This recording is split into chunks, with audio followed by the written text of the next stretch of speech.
어제부터 오늘까지 유치부 여름 성경학교가 은혜 가운데 잘 마쳤습니다. 와서 보지 못한 분들 좀 아쉬울지 모르지만 우리 많은 어린 영혼들이 재미있게 즐겁게 또한 우리 성경학교를 잘 마쳤습니다. 수고하신 전도사님 또한 부장 선생님 모든 선생님들 수고 많이 하셨고, 보이지 않는 곳에서 주방 봉사로 또 간식과 관심과 기도로 도우신 우리 모든 성도님들께 다시 한번 진심으로 감사드립니다. 어제 유치부 여름 성교가 진행되는 과정을 바라보면서 제가 저에게 한 가지 큰 은혜가 있었고 영적 깊은 깨달음이 있어서 여러분과 함께 나누기를 원합니다. 제가 깨달은 것은 이 모든 것은 사람의 힘으로 사람의 능력으로 되는 것이 아니라 하나님의 말씀대로 하나님의 영으로 된다는 것을 저는 더 확실하게 깨닫게 되었습니다.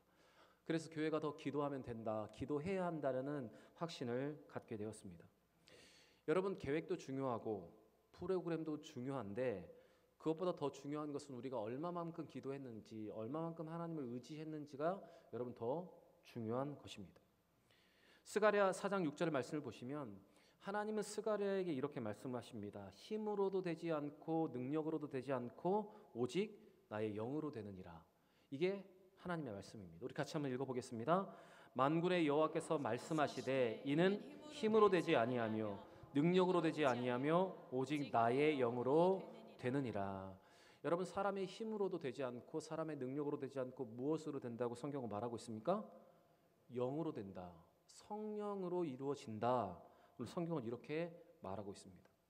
여러분, 우리가 믿는 이 예수 그리스도, 우리의 종교, 우리의 믿는 이 믿음과 다른 종교가 가장 다른 핵심이 무엇인가 하면 우리는 우리 자신을 의지하지 않고 성령을 의지한다는 것입니다.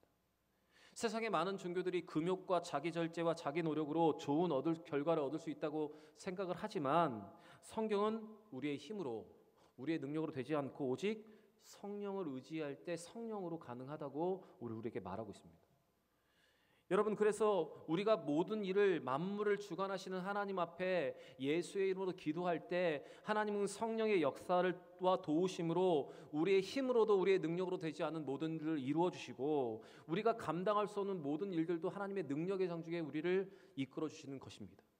그래서 여러분, 제가 지금 무엇을 말씀드리고 싶은지 여러분 다 아시죠? 모르세요? 네. 유치부 성경학교가 성령으로 잘 됐으니까 앞으로 성경학교는 어떻게 하셔야 된다고요? 더 기도하고 더 여러분이 함께 마음을 모아 기도할 때 나머지 성경학교도 잘 될 줄 믿습니다. 여러분, 모든 모임 시간 여러분이 모이시면 기도하시고 여러분의 집과 가정에서 여러분 성경학교를 위해서 꼭 기도해 주시고 여러분의 개인의 기도를 하실 때도 교회를 위해서 기도하실 때 우리 여름 성경학교와 수련회와 단기 선교를 위해서 계속 기도하여 주시기를 주의 이름으로 부탁을 드립니다. 우리 옆에 분과 한번 이렇게 인사했으면 좋겠습니다. 힘과 능력으로 되지 않고 성령으로 됩니다. 인사하겠습니다. 힘과 능력으로 되지 않고 성령으로 됩니다. 다시 인사하겠습니다. 끝까지 기도합시다. 인사하겠습니다. 끝까지 기도합시다. 성령의 능력을 구하며 함께 기도를 모으고 마음을 모으는 우리 모두 성도들이 되시기를 바랍니다.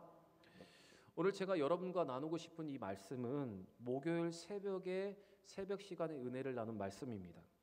새벽에 이 말씀으로 은혜를 나누는데 이 말씀을 새벽에 오신 분들만 듣기는 좀 아깝다는 생각이 들어서 모든 성도들이 들었으면 좋겠다라는 마음으로 2장짜리 원고를 제가 8장짜리의 분량으로 다시 작성하여서 오늘 여러분과 은혜를 나누기를 원합니다. 오늘 주시는 말씀 속에서 여러분에게 깊은 깨달음과 영적인 의미가 다시 한번 새겨지기를 원합니다. 오늘 창세기 13장은 흉년을 피하여 애굽으로 내려갔던 아브라함이 다시 가나안 땅으로 돌아와서 그가 무엇부터 했는지가 기록되어 있고, 또한 롯과 헤어지는 과정이 어떻게 되었는지를 오늘 기록을 하고 있습니다. 아브라함은 기근 흉년을 피하기 위해서 애굽으로 내려갔습니다. 그는 그곳에서 아름다운 자기 아내 때문에 자기의 목숨이 위태로울까 생각해서 자기의 아내 사라를 자기의 누이라고 속였습니다. 그리고 이 일로 인해서 큰 어려움을 경험하게 됩니다. 그리고 그 어려움의 경험만 뿐만 아니라 그는 이 일로 인해서 많은 물질을 얻게 되었습니다. 이렇게 큰 어려움을 겪었던 아브라함이 다시 가나안 땅으로 돌아와서 그가 가장 먼저 했던 것은 바로 베델에 올라가 하나님께 예배하는 것이었습니다. 그리고 그가 이 애굽에서 얻게 된 물질로 인해서 아브라함은 롯과 헤어지는 일이 일어나게 됩니다. 오늘 주시는 말씀 속에 깊은 영적인 깨달음과 결단이 여러분과 저에게 있기를 원합니다. 애굽의 일을 뒤로하고 그곳을 떠나온 아브라함은 다시 가나안 땅 베델에 이르러서 그곳에서 장막을 치게 됩니다. 베델은 그가 하나님께 단을 쌓고 최초로 공적인 예배를 드렸던 장소였습니다. 창세기 12장 7절의 말씀을 보시면 아브라함이 하나님의 명령에 따라 갈 바를 알지 못하고 가나안 땅 중심부에 들어왔을 때 하나님은 그에게 나타나셨고 그가 눈으로 보는 땅을 모두 그에게 주겠다고 약속을 하셨을 때 아브라함은 곧바로 그 자리에 제단을 쌓고 하나님께 예배를 드렸던 그곳, 바로 그것이 이 베델이었습니다. 아브라함은 애굽의 일을 뒤로하고 다시 베델로 와서 지금 장막을 치고 하나님께 제단을 쌓고 예배를 드리고 있습니다. 우리 3절과 4절의 말씀 같이 한번 읽어보겠습니다. 3절 4절입니다. 그가 네게부에서부터 길을 떠나 베델에 이르며 베델 아이사이 곧 전에 장막 쳤던 곳에 이르니 그가 처음으로 제단을 쌓은 곳이라. 그가 거기서 여호와의 이름을 불렀더라. 지금 아브라함은 애굽에서 아내를 누이라고 속이는 영적인 실패를 경험한 후에 가장 자신이 순수하게 하나님을 찾았던 영적인 추억이 서렸던 그 장소로 돌아가서 제단을 쌓고 지금 하나님께 예배를 드리고 있습니다. 그가 하나님을 처음 만났던 그 장소로 돌아와서 하나님을 다시 예배하는 모습이 지금 여기에 기록되어 있습니다. 사실 지금 이 아브라함과 같은 경험은 진실한 신앙인이라면 모두 다 경험해 본 공통적으로 나타나는 일입니다. 창세기 35장의 말씀을 보시면 야곱은 자기의 딸 디나의 일로 인해서 세겜 사람을 모두 죽인 시므온과 레위 때문에 그의 가족이 모두 몰살당한 위험에 처해 있었습니다. 그때 하나님께서 이 위험에 직면하는 야곱에게 명령하신 것이 무엇인가 하면 그가 다시 하나님을 만났던 그 베델로 올라가서 다시 하나님 앞에 제단을 쌓는 것, 그것이 하나님께 그에게 하신 명령입니다. 창세기 35장 1절부터 5절에 기록되어 있는데 우리 1절 말씀만 같이 한번 읽어보겠습니다. 1절입니다. 하나님이 야곱에게 이르시되 일어나 베델로 올라가서 거기 거주하며 내가 너의 형 에서의 낯을 피하여 도망하던 때에 내게 나타났던 하나님께 거기서 제단을 쌓으라 하신지라. 삶의 위기를 만난 야곱에게 하나님이 하신 명령이 무엇인가 하면 하나님을 처음 만났던 그 장소로 돌아가서 다시 제단을 쌓고 하나님의 약속을 회복하라는 것입니다. 하나님을 만난 그 장소, 처음 사랑했는 깃든 그 자리에 가서 다시 예배를 회복하라는 것입니다. 여러분, 여기에 분명한 영적인 법칙이 있습니다. 삶에서 문제가 생기고 자신에게 나타난 삶의 모든 죄악의 문제를 깨달았을 때, 영적인 탈진이 일어났을 때 우리가 어디로 가야 하는가? 오늘 성경은 우리에게 이렇게 말하고 있습니다. 하나님을 처음 만났던 그 장소, 하나님을 처음 만났던 그 첫사랑의 장소, 하나님께 더욱더 깊이 기도를 했던 그때의 그 자리에 돌아가서 예배를 회복하는 것, 바로 그것이 하나님이 우리에게 원하시는 것입니다. 여러분, 오늘 아브라함이 그러했고 야곱이 그러했고 영적인 심한 탈진이 있었던 엘리야가 여러분 그러했습니다. 삶의 영적인 탈진을 만나면 우리는 가장 먼저 예배의 자리에 돌아가서 예배를 회복해야 합니다. 사람과 사람과의 관계 속에서 허덕일 때 우리가 하나님과의 관계가 어떻게 되는지를 돌아보면서 다시 하나님과의 관계를 회복하는, 여러분, 그 베델로 올라가야 하는 것입니다. 우리가 먼저 회복해야 하는 것, 바로 하나님과의 관계를 회복하는 것입니다. 그래서 성경은 우리에게 권면을 하고 있습니다. 요한계시록 2장 5절에 이렇게 기록되어 있습니다. 같이 한번 읽어보겠습니다. 그러므로 어디서 떨어졌는지를 생각하고 회개하여 처음 행위를 가지라. 만일 그렇지 아니하고 회개하지 아니하면 내 촛대를 그 자리에서 옮기리라. 이것은 에베소 교회를 향한 분명한 하나님의 성령의 예수님의 명령이었습니다. 성경은 우리에게 분명히 이렇게 말하고 있습니다. 우리가 어디서부터 시작되었는지를 기억하고 어디서 떨어져 나왔는지를 기억하고 다시 하나님께로 돌아가라고 말하고 있습니다. 교회가 본질을 잃어버리게 되었다면 그 본질이 무엇인지를 깨닫고 처음 은혜를 기억하고 다시 회개하며 다시 처음의 마음과 처음 본질로 여러분 돌아가라는 것입니다. 우리가 신앙에 문제가 생기고 삶에 문제가 생기면 어디서부터 이 문제가 발생된지를 기억하면서 하나님과의 관계를 먼저 회복하는 것부터 여러분 시작하라는 것입니다. 여러분, 우리는 영적인 실패 이후에 그리고 삶의 문제를 만났을 때, 영적인 탈진이 우리 가운데 찾아왔을 때, 무엇으로도 문제가 해결되지 않을 때, 여러분 우리는 이 베델로 다시 올라가서 그 베델의 하나님의 약속과 그 은혜를 다시 한번 회복해야 하는 것입니다. 베델을 회복할 때, 예배를 회복할 때 우리의 모든 삶의 문제도 회복될 줄 믿습니다. 사랑하는 여러분, 오늘 이 아브라함의 모습처럼 영적인 실패 이후에 영적인 탈진이 찾아왔을 때, 삶의 문제가 해결되지 않을 때 다시 베델로 올라가서 예배를 회복할 수 있는 여러분과 저의 삶이 되기를 바랍니다. 아브라함과 롯은 이집트에서 나올 때 풍부한 물질을 가지고 나오게 되었습니다. 2절 말씀을 보시면 그들에게 은금이 풍부하였다고 기록을 하고 있습니다. 그런데 아브라함이 이렇게 많은 재물을 얻게 됐던 이유가 있는데, 그것은 자기 아내를 누이라고 속였기 때문에 애굽의 왕이 아브라함에게 지참금을 주고 그 사라를 자기 아내로 맞이하기 위해서 주었던 예물이었습니다. 창세기 12장 16절 말씀 같이 한번 읽어보겠습니다. 이에 바로가 그로 말미암아 아브라함을 후대함으로 아브라함이 양과 소와 노비와 암수 나귀와 낙타를 얻었더라. 바로가 결혼하기 위해서 사라 때문에 아브라함한테 후대에 주었기 때문에 아브라함은 갑자기 거부가 되었습니다. 비록 실수 때문이었지만 하나님은 그 실수를 은혜로 바꿔주셔서 기근 가운데 있었던 아브라함에게 많은 물질을 얻게 하셨습니다. 그런데 문제는 그 많은 재물 때문에 분쟁과 다툼과 분열이 일어나게 되었다는 것입니다. 우리 6절과 7절 말씀 같이 한번 읽겠습니다. 6절과 7절입니다. 그 땅이 그들이 동거하기에 넉넉하지 못하였으니 이는 그들의 소유가 많아서 동거할 수 없음이니라. 그러므로 아브라함의 가축의 목자와 롯의 가축의 목자가 서로 다투고 또 가나안 사람과 브리스 사람도 그 땅에 거주하였는지라. 많은 재산, 많은 물질 때문에 아브라함과 롯 사이에 문제가 생기기 시작했습니다. 많은 가축이 있으니까 한 들판에서 풀을 먹이다 보니 서로 좋은 풀을 먹이기 위해서 지금 싸우기 시작했다는 것입니다. 지금까지 유지되어 오던 화목한 관계에 지금 금이 가기 시작했습니다. 그래서 아브라함의 목자와 롯의 목자들이 허구한 날 다투기 시작을 했습니다. 이뿐만 아니라 7절 후반절의 말씀을 보시면 이와 같은 분쟁은 믿지 않는 사람들에게도 보여지고 있었다는 것입니다.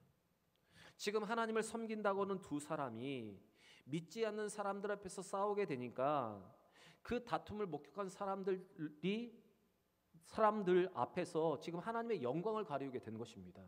7절 말씀 보시면 그 다툼을 목격한 사람들은 가나안 사람들 그리고 브리스 사람들이라고 기록을 하고 있습니다. 여러분, 특별히 우상을 섬기는 사람들의 목전에서 하나님을 믿는 사람들이 서로 다투는 모습은 지금 하나님의 영광을 가리우게 된 것입니다. 이에 아브라함은 둘 사이의 불화로 말미암은 원주민들의 비방과 이를 틈탄 기습 공격을 방지하기 위해서 먼저 희생적인 제안을 롯에게 하고 있습니다. 그것은 조카 롯이 먼저 모든 것을 선택할 수 있도록 선택권을 그에게 양보하는 것이었습니다.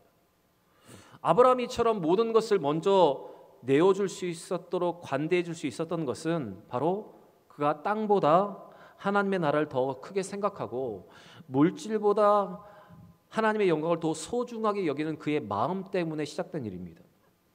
이집트에서 있었던 그 경험은 아브라함으로 하여금 하나님만 의지하게 하는 믿음을 여러분 고양시켰던 것입니다.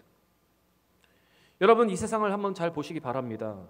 물질 때문에 우정과 가정이 파괴되는 경우가 흔합니다. 그렇게 여러분, 우리 성도들은 관계를 깨트리고 하나님의 영광을 가릴 만큼 지나치게 물질에 집착하는 자세를 반드시 삼가야 합니다.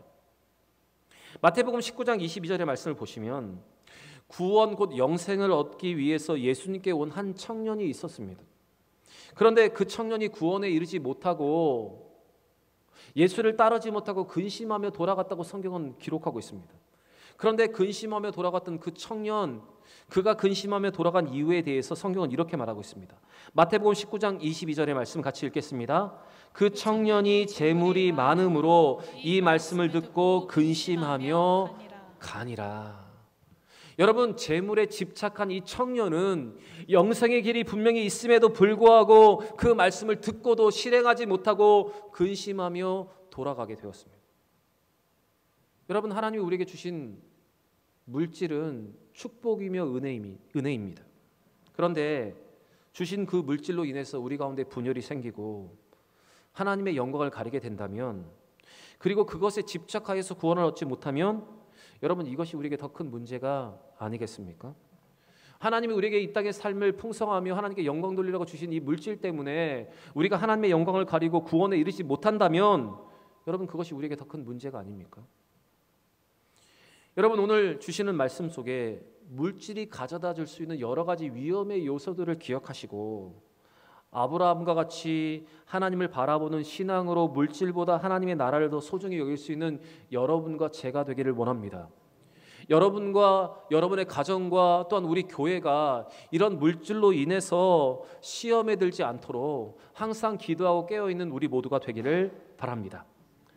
마지막으로 아브라함의 제안으로 롯이 선택한 땅은 소돔 고모라가 있는 요단 지역이었습니다. 왜냐하면 그곳은 롯의 눈에 보기에는 에덴 동산처럼 보였기 때문이라 성경은 기록하고 있습니다. 10절 말씀 같이 읽겠습니다. 10절입니다. 이에 롯이 눈을 들어 요단 지역을 바라본즉 소알까지 온 땅에 물이 넉넉하니 여호와께서 소돔과 고모라를 멸하시기 전이었으므로 여호와의 동산 같고 애굽 땅과 같았더라. 롯의 눈에는 소알까지의 모든 땅이 마치 에덴 동산처럼 보였습니다.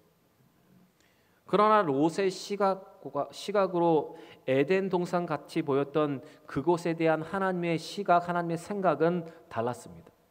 하나님은 13절에 소돔과 고모라 지역을 지옥과 같은 큰 죄악의 도시라고 하나님은 말씀하셨습니다. 우리 13절의 말씀도 같이 한번 읽어보겠습니다. 소돔 사람은 여호와 앞에 악하며 큰 죄인이었더라. 여러분, 하나님은 그 땅이 죄악이 관영한 곳이라고 말씀을 하시는데 지금 롯은 그곳을 에덴 동산처럼 보고 있습니다. 여러분, 왜 이런 시각의 차이가 생겨난 것입니까? 여러분, 이 같은 시각의 차이는 바로 롯에게는 아직도 애굽에 대한 동경의 마음이 있었기 때문입니다.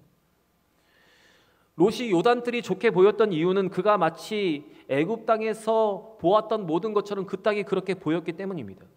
화려한 물질, 문명, 그것이 그 애굽이 롯에게는 정말 신천지요 지상 낙원처럼 보였던 것입니다. 잠시 내려갔던 그 애굽에서 롯은 마음을 빼앗겼기 때문에 그 애굽과 같이 보였던 소돔과 고모라가 롯에게는 에덴 동산처럼 보일 수밖에 없었던 것입니다. 여러분, 요단들을 선택한 롯은 이렇게 점점 동쪽으로 옮겨가다가 결국 소돔 성에 정착을 하게 됩니다. 오늘 롯의 이러한 모습은 계속해서 물질에 현혹되어서 하나님을 떠나 점점 죄악에 빠져드는 타락한 신자의 전형적인 모습을 우리에게 보여주고 있습니다. 그러나 여러분, 그 결과가 어떠했는지 우리는 잘 알고 있습니다. 그 결과는 비참할 수밖에 없었습니다. 롯은 소돔과 고모라 땅을 선택을 했습니다. 그리고 그곳에 선택해서 그곳에 전쟁이 일어나서 포로로 잡혀가는 어려움을 겪었습니다.